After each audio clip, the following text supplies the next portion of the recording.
Саламатсыздарбы, урматтуу 7 тубандагы менин сүйүктүү кесиптештерим. Капыр Мадаменов, Баткен облусунун Лейлек районундагы номер 3 эксперименталдык гимназиясынын директору, педагогика илимдеринин кандидаты, Кыргыз Республикасынын эмгек сиңирген мугалими. Кутмандуу күнүңүздөр менен.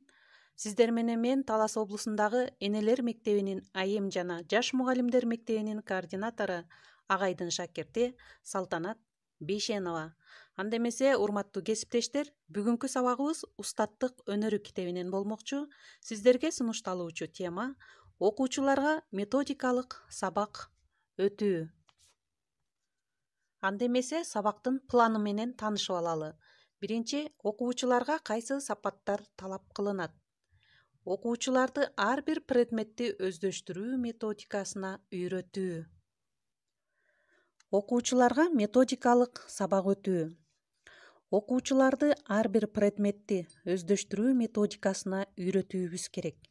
Себеби эксперимент натыйжасында биз көпчүлүк окуучулар мугалимдин жардамында эле билим алып, өз алдынча окуй албай, билим албай калаары байкалууда. Окуучулар жетелөөгө көнүп калган. Мугалим түшүндүрүп берет, айтып, көрсөтүп турат. Ошондо окуучу бир аз окуйт. Ал эми өз алдынча окуп аракеттенишпейт. Ошол себептүү мен мугалимдерге ар бир класста, ар бир сабакта предметтен методикалык сабакты резерв саат эсебинен болсо да өтүш керек деп сунуш берет элек. Ал метод сабакты окуучуларды ошол предметти өз алдынча өздөштүрүү, үйрөнүү жолу менен балдарга жеткиликтүү кылып түшүндүрүүбүз зарыл. Бул сабакта төмөнкүлөргө маани берилет. Көңүл бурабыз. Биринчи, предметтин өзгөчөлүктөрү. Экинчи, кайсы ыкма көп колдонулат?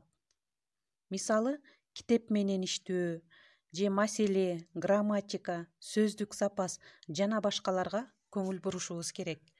Кийинкиси, сабактын орто мектепте окутулушунун максаты, милдети. Төртүнчү, негизги курс, бөлүм, темалары. Сабакты жакшы окуу үчүн эмнеге көңүл буруу керек? Эң негизги проблемалар, эң кыйын темалар, аларды үйрөнүү методу, ар бир сабакты өзгөчө окуу методикасы. Ушуларды өздөштүрүшүбүз керек балдар менен биргеликте. Карта менен иштөө, маселе, мисал менен иштөө, китеп менен иштөө, ошондой эле сөздүк менен иштөө, дил баян жаздыруу, сөздүк жаттоо, диктант жазуу, таблица, диаграмма, цифра менен иштөө, ошондой эле талдоо. Кыргыз тили адабиятындагы кездешүүчү талдоолорду баарыбыз жакшы билебиз. Мына ушуларды дагы өздөштүрсөк, балдардын, ошо окуучуларга методикалык жактан сабак өтүп, ушулар боюнча аларга жардам көрсөтүшүбүз керек.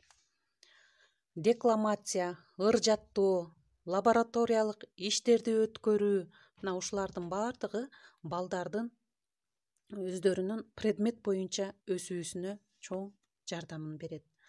Чыгармачылык иштерди жасоо, ушулардын ар бирин жасаган, өздөштүргөн окуучу сабакта чоң жетишкендикке жетет жана өздөштүрүү методикасына мына ушулар кирет экен. Ошондой эле окууга, түшүнүүгө, сүйлөөгө, оюн кагазга түшүрүүгө үйрөнүү.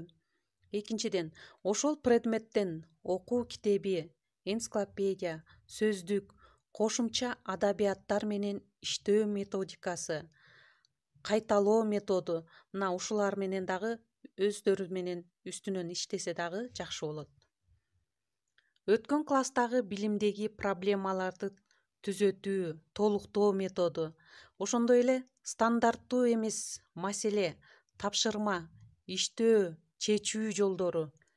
Мына урматтуу кесиптештер, биз окуучуларга методикалык сабак өтүү деген теманы сиздерге кыскача баяндап бергенге аракет кылдым.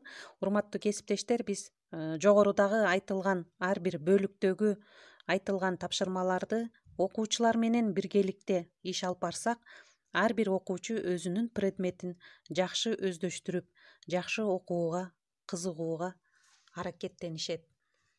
Сиздер менен мен Салтанат Бейшенова, Талас облусу. Көңүл бурганыңыздарга чоң рахмат.